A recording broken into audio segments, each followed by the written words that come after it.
አቡነ ተክለ ሃይማኖት እሳቱ ነደደና የሞተ ለሚ ጠንቋዮች ምን አደረጉ? ጣዖቱ እኛ እሳት የማይበላን ሰዎች ነን ብለው እሳቱን አስነደዱና በሉ እንግዲህ ያገሩ ሰዎች እንጨት እያያዛችሁ ነው ተባለ። ሁሉም እንጨት ይዞ መጣ። ከዚያ እሳቱ ውስጥ ገቡና ጠንቋዮች መስፈን ጀመሩ። ልብ በሉ፣ የመኖርና ያለመኖር ጉዳይ መጥቷል። እሳቱን እነዚያን ሰዎች ካልበላቸው ተክለ ሃይማኖት በሰይፍ ሊገደሉ ነው። እነዚያን ሰዎች ደግሞ እሳት ከበላቸው ያው ሞቱ ነው። የተረፉት ጠንቋዮች በሰይፍ ሊገደሉ ነው።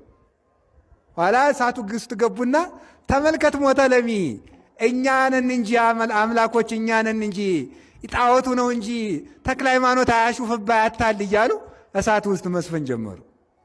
ሲዘፍኑ ከገብረ ዋሂድ የሚባል የአቡነ ተክለ ሃይማኖት ደቀ መዝሙር ነበር። ኧረ አባ ይሄ ነገር አጉል ነው። እነዚህ ሰዎች መስፈን ጀመሩ። እሳቱ አልበላቸውም፣ አለቅን አላቸው። ተመልከቱ። አይ ታገስ፣